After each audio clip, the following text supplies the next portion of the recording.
트럼프 미국 대통령에 대한 탄핵안이 현지 시간 11일, 그러니까 우리 시간으로는 오늘이네요. 오늘 발의가 됐습니다. 현재로서는 하원에서 통과될 가능성이 높죠. 그러면 트럼프 대통령은 미국 역사상 처음으로 2번 탄핵된 대통령이 됩니다. 이런가 하면 바이든 취임식을 앞두고요. 또다시 무력 시위가 예고되면서 워싱턴에선 비상사태가 선포됐습니다. 미국 대선 관련 속보들을 유정아 반장이 정리해봤습니다. The only way we can unify our country is to hold all those accountable who engaged in this attack, including the man who incited it, Donald Trump. 트럼프 대통령에 대한 미국 하원의 두 번째 탄핵안이 발의됐습니다. 우크라이나 스캔들을 이유로 역시 하원에서 탄핵안이 가결된 지 약 1년 1개월 만입니다. 당시 하원에서는 석 달 이상 탄핵 조사를 거쳐서 탄핵안을 발의하고 표결에 붙였지만 이번에는 속전속결입니다. 문제가 된 의사당 습격 사건이 있은 지 5일 만에 발의가 됐습니다. 당시에는 권력 남용, 의회 방해 혐의였는데 이번에는 내란 선동 혐의입니다. 현지 시간 13일 표결에 붙일 예정입니다. 민주당뿐 아니라 일부 공화당 하원 의원도 비판에 가세했습니다. It's a defining moment for many people trying to lead our country out of crisis. Censure should be on the table. That we have to hold ourselves accountable. 네, 탄핵 소추안은 4페이지입니다. 트럼프 대통령의 내란 선동 혐의가 구체적으로 담겼습니다. 우선 대선 결과는 사기라는 거짓말을 계속 해온 점이 지적이 됐습니다. 특히 의사당 습격 사건 직전 백악관 근처 앨립스 공원에서 만일 당신이 지옥처럼 싸우지 않는다면 이 나라를 더 이상 가질 자격이 없다라는 이 연설을 언급했습니다. 시위대를 선동해서 의회의 난입을 부추겼다는 겁니다. All of us here today do not want to see our election victory stolen by a bold and radical left Democrat. We will never give up. We will never concede. It doesn't happen. 연설에 자극받은 군중들은 의회에 불법 침입해서 회의를 방해하고 경찰을 다치게 하고 살해까지 했다고 했습니다.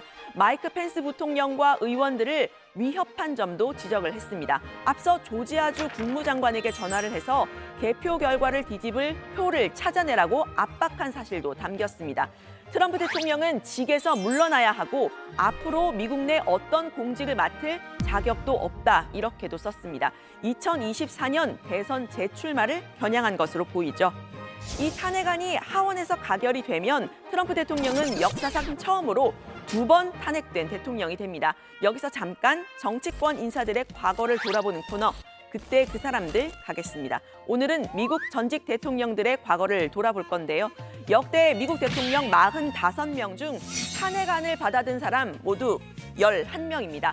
이 중 실제로 탄핵이 가결된 사람은 3명입니다. 그런데 왜 화면엔 4명이 나왔냐고요?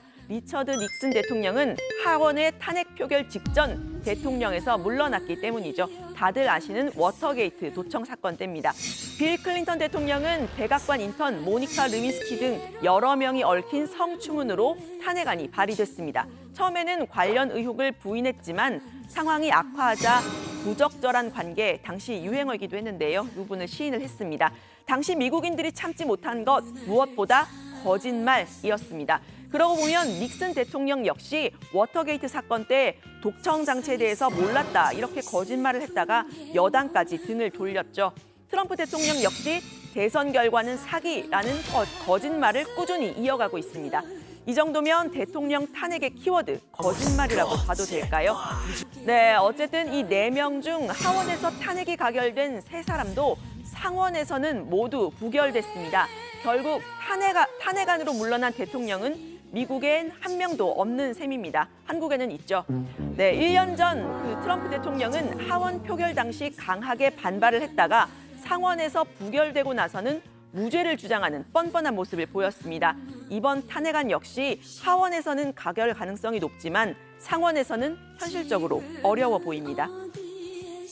This lawless partisan impeachment is a political suicide march for the Democrat Party. I've done things wrong in my life, I will admit. Not purposely, but I've done things wrong. But this is what the end result is.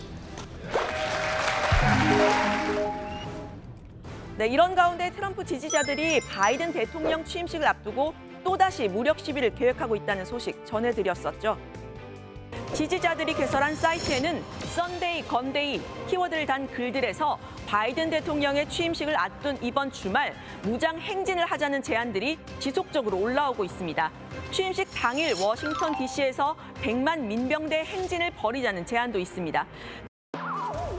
FBI 내부 게시판에는 의사당 습격 사건은 시작에 불과했다. 이번 주말부터 취임식 사이에 50개 주 의회 모두에서 무장 시위가 진행될 수 있다는 보고가 올라왔다고 합니다. 트럼프 대통령도 워싱턴 DC에 비상사태를 선포했습니다. 11일부터 24일까지 취임식 관련 대비 태세를 연방 차원에서 지원하라는 겁니다. 최대 15,000명의 국경 경비대 파견이 허가가 됐고 워싱턴 기념비 방문도 금지됐습니다. 가뜩이나 코로나 때문에 축소된 취임식이지만 비대면을 권장해야 할 이유가 또 하나 생긴 셈입니다. Our goals right now are to encourage Americans to participate virtually and to protect the District of Columbia from a repeat of the violent insurrection experienced at the Capitol. 네, 지난 6일 의사당 습격 당시 영상이 또 공개가 됐습니다. 벽 앞을 가득 메운 군중들, 의사당 문 앞을 지키고선 경찰을 끌어내고 때리죠. 성조기 깃대와 목발을 집어 던지기도 합니다. 그야말로 전쟁인데요. 미 연방수사국 FBI는 시위 주동자들 중 아직 잡지 못한 사람들을 트위터를 통해 공개 수배하기도 했습니다. 파이프 폭탄을 소지한 사람에 대해서는 5만 달러, 우리 돈 약 5,500만 원의 현상금도 내걸었습니다. 다른 문제는 이 시위대들이 대부분 마스크를 쓰지 않은 상태였다는 겁니다. 민주주의 유린의 장일 뿐만 아니라 대규모 코로나 감염의 장이 될 수도 있다는 거죠. 실제로 일부 하원 의원들은 시위대 난입 사건 직후에 코로나 확진 판정을 받았는데요. 코로나 바이러스는 민주당과 공화당 의원을 가리지 않았습니다. 이런 혼란 와중에 우리 트럼프 대통령 뭘 하고 있을까요? 탄핵안이 발의된 11일 충성파 공화당 하원 의원 짐 조던에게 자유의 메달을 수여했습니다. 자유를 사랑하는 모든 미국인들에게 영감을 주는 사람이라고 말이죠. 자유의 메달은 미국 대통령이 민간인에게 줄 수 있는 최고의 영예입니다. 짐 조던 의원은 지난번 탄핵 당시 앞장서서 트럼프를 방어했고 또 대선 불복에도 동조하고 있습니다. 반면 14일 자유의 메달을 받을 예정이었던 미국 프로풋볼 NFL 뉴 잉글랜드 패트리어츠의 빌 벨리칙 감독은 메달을 거부했습니다. 지난주에 있었던 비극적인 사건, 의사당 습격 사건을 이유로 들었습니다. 지지자들을 찾아서 메달을 걸어주는 트럼프 대통령, 역시나 승복 의사가 없어 보입니다. 오늘 발제 이렇게 정리합니다. 트럼프 탄핵안 발의, 내일 표결, 바이든 취임식 앞두고 워싱턴 비상사태 선포.